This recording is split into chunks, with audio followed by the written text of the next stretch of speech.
الحمدللہ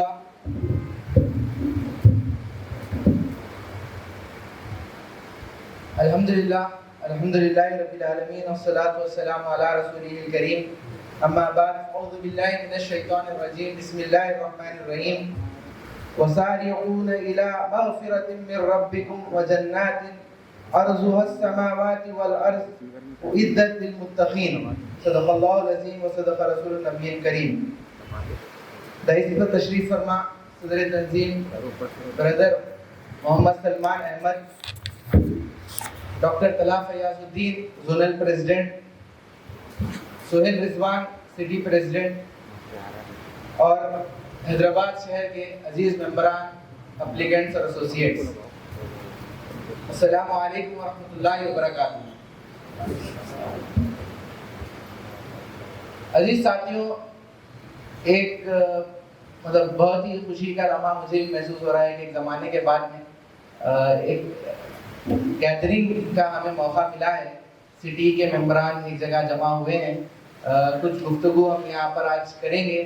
صدر تنظیم بھی ہمارے ساتھ موجود ہیں، انشاءاللہ ان کے ساتھ بھی انٹریکشن کا موقع ہمارے لیے رہے گا. قبل اس کے کچھ تذکیر جو ہماری ہمیشہ سے روایت رہی ہے وہ میں انشاءاللہ چند لمحات میں آپ کے سامنے رکھتے ہوئے اپنی جگہ لوں گا. عزیز ساتھیوں، اللہ تعالیٰ قرآن مجید میں سورہ آل عمران کی آیت نمبر 133 کی میں نے آپ کے سامنے تلاوت کی ہے. اس میں اللہ تعالیٰ کہتا ہے اپنے رب کی مغفرت اور اس کی جنت کے لیے مسابقت کرو. اس آیت کا پہلا ٹکڑا اس طرح سے اللہ تعالیٰ بتاتے ہیں کہ اللہ تعالیٰ کی مغفرت اور اس کی جنت کے لیے مشقت کرو، کمپیٹ کرو. انگلش میں اگر ہم اس کو دیکھیں گے تو آتا ہے کہ رش ٹورڈز دا جنہ and forgiveness of your lord. اللہ تعالیٰ کی فرگیونیس کی طرف جیسے کہ رش، بھاگو، دوڑو، اس کی طرف جد و جہد کرو. جب یہاں پر اللہ تعالیٰ قرآن مجید کے اندر ہم کو جہاں پر احکام بتاتا ہے، ساتھ میں انکریج بھی کرتا ہے اس طرح کی آیات کے ذریعے سے کہ مسلمان جو اللہ تعالیٰ کے اوپر ایمان لاتے ہیں وہ اس جنت کی طرف بھاگیں، اس کی طرف جد و جہد کریں. جہاں پر ہم بھاگ دوڑ کی بات کرتے ہیں، یہ آیت ہم کو اس بات پر غور کرنے پر مجبور کرتی ہے کہ یہ کیا چیز تھی جس کے اوپر اللہ تعالیٰ کہہ رہا ہے کہ مشقت کرو، کہ تم کمپیٹ کرو، تم بھاگو اس کی طرف.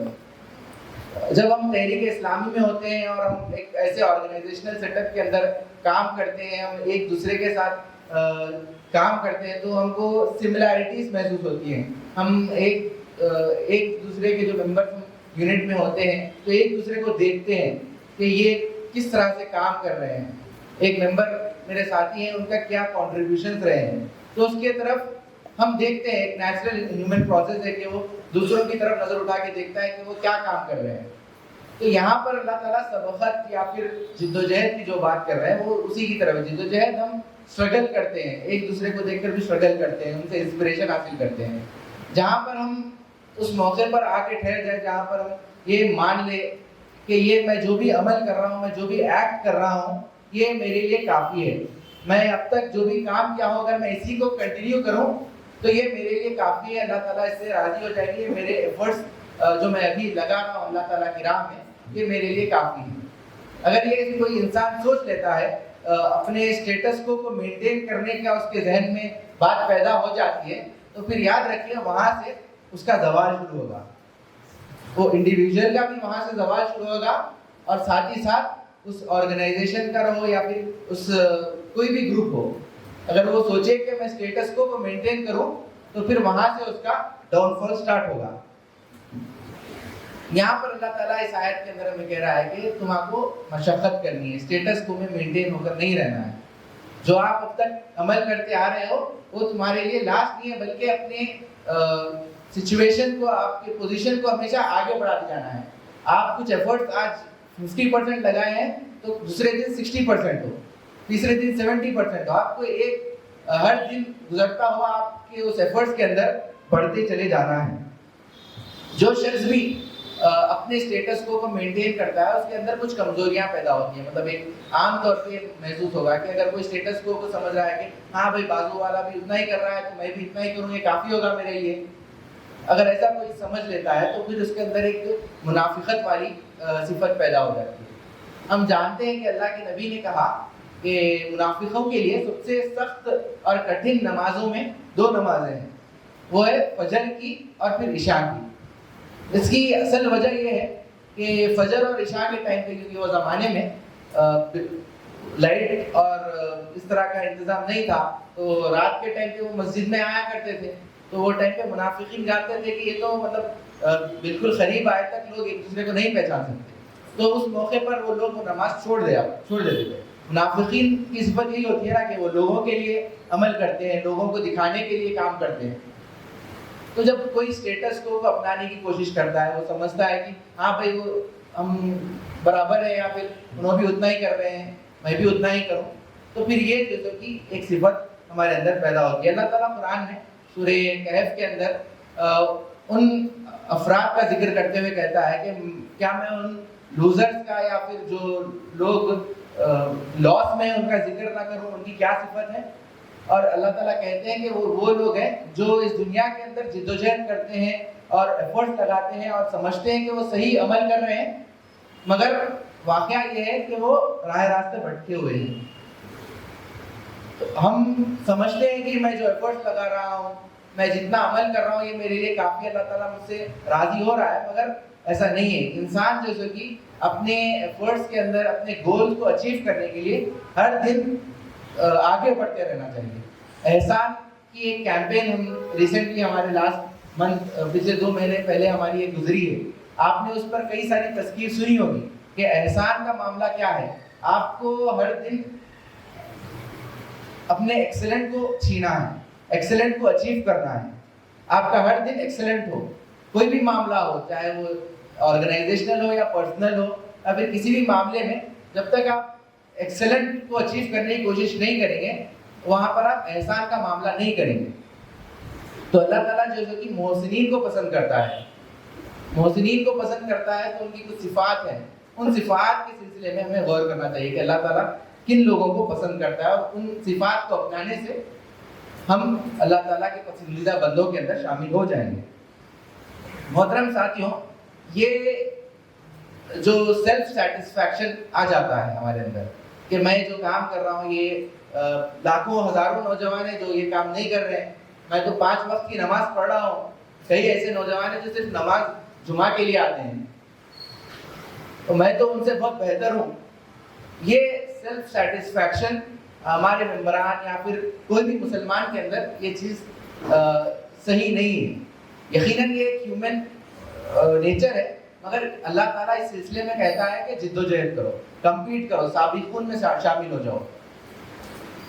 اللہ کے نبی نے ایک مرتبہ فرمایا کہ میری امت میں سے ہر جنریشن میں کچھ ایسے لوگ نکلیں گے جو سابقون میں ہوں گے, جو ایک دوسرے سے سبقت حاصل کرنے والے اور سب کو پیچھے چھوڑ دینے والوں میں ہوں گے.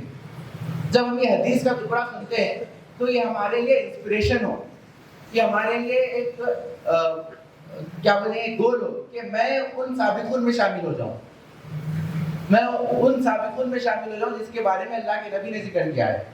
یہ اگر ہمارے اندر پیدا ہوتی ہے, یہ انسپریشن ہمارے اندر پیدا ہوتی ہے, تو پھر ہم بول سکتے ہیں کہ ہاں میں ان اللہ کے نبی کی اس حدیث کے اوپر عمل کر رہا ہوں کہ میں سابقون کے اندر شامل ہونے کی کوشش کر رہا ہوں. امام نووی کے بارے میں ہم جانتے ہیں, بہت بڑے اسکالر گزرے ہیں, بڑے محدث حدیث کے اوپر اور فقہ کے اوپر بہت ساری کتابیں لکھی گئی ہیں. آپ ان کے بارے میں پڑھیں گے تو آپ کو معلوم ہوگا کہ وہ بالکل کم عمر میں ان کا انتقال ہو گیا, 40 کے اندر ہی ان کا انتقال ہو گیا ہے, مگر اتنے بڑے اسکالر ہیں, ہم ان کی کتابوں سے آج بھی فائدہ اٹھاتے ہیں. تو اتنی کم عمر میں اتنا بڑا اچیومنٹ, یہ سیلف سیٹسفیکشن سے نہیں آتا. ہر دن آپ جب اٹھیں گے تو آپ کچھ 5 پوائنٹس کمائے ہیں تو پھر دوسرے دن 6 پوائنٹس کی طرف 10 پوائنٹس کی طرف آپ آگے بڑھتے جائیں.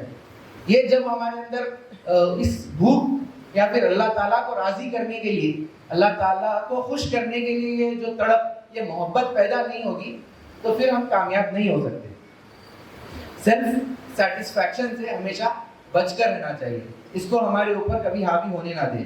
حضرت عمر رضی اللہ تعالیٰ عنہ کے سلسلے میں ہم جانتے ہیں کہ حضرت عمر کا جو اسلام قبول کرنے کا واقعہ ہے وہ بالکل سورہ طٰہٰ کی بالکل شروعاتی آیتوں میں جب وہ سنتے ہیں اس کے بعد میں اسلام قبول کرتے ہیں، اور ان کے لیے ان کا سیلف سیٹسفیکشن یہ نہیں تھا کہ میں اسلام قبول کر لیا میں خاموش رہتا ہوں۔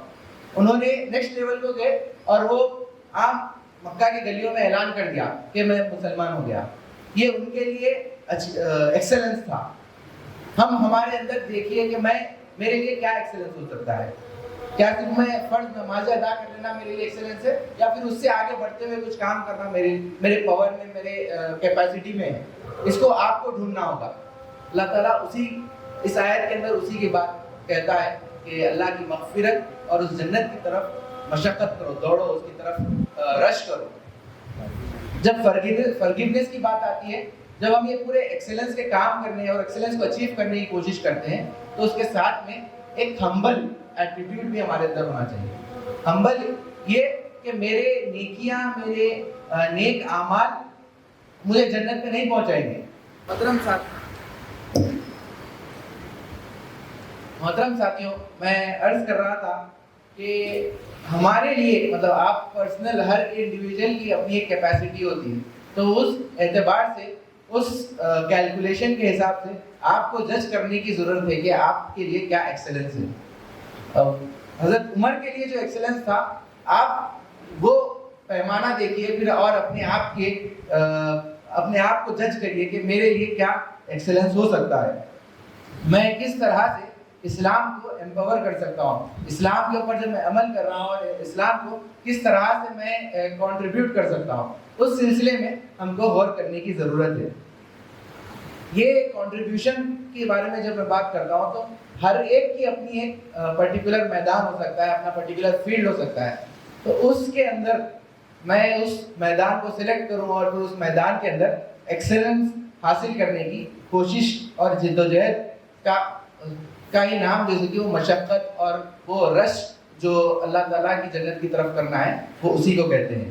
اور فرگیونیس کے سلسلے میں جو بات آ رہی تھی کہ اس کی طرف بھی ہم کو اللہ تعالیٰ کو راضی کرنے کے لیے، جب ہم اللہ تعالیٰ سے ملنے، اللہ تعالیٰ سے جب ہم قیامت کے روز جب ملاقات کریں گے تو ہمارے اندر وہ ہر ہمارے اعمال کے ذریعے سے وہ ظاہر ہو کہ میں ہمبل ہوں اور میری یہ نیکیاں جنت کے عوض میں نہیں ملے گی مجھے، میں جو نیک اعمال کر رہا ہوں یہ مجھے جنت کے ساتھ سودا نہیں کرنا ہے، بلکہ اللہ تعالیٰ اگر رحم کرے گا، اللہ تعالیٰ میرے ساتھ مرسیفل رہے گا، تبھی مجھے جا کر جنت حاصل ہو سکتی ہے۔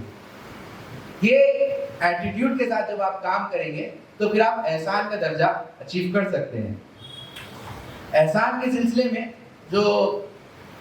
جب میں حضرت عمر کے بارے میں گفتگو کیا تو پھر حضرت ابو بکر صدیق رضی اللہ تعالیٰ عنہ کا بھی واقعہ بیان کرتا ہوں کہ جب حضرت ابو بکر جب اللہ کے نبی نے حبشہ ہجرت کرنے کا حکم دیا کہ کچھ لوگ جو ستائے جا رہے تھے مکہ کے اندر، تو ان کو کہا کہ آپ حبشہ کی طرف ہجرت کر جائیں، تو اس میں حضرت ابو بکر نے بھی ایک کوشش کی تھی اور وہ مائگریٹ کرنے کے لیے شہر مکہ سے باہر نکلے۔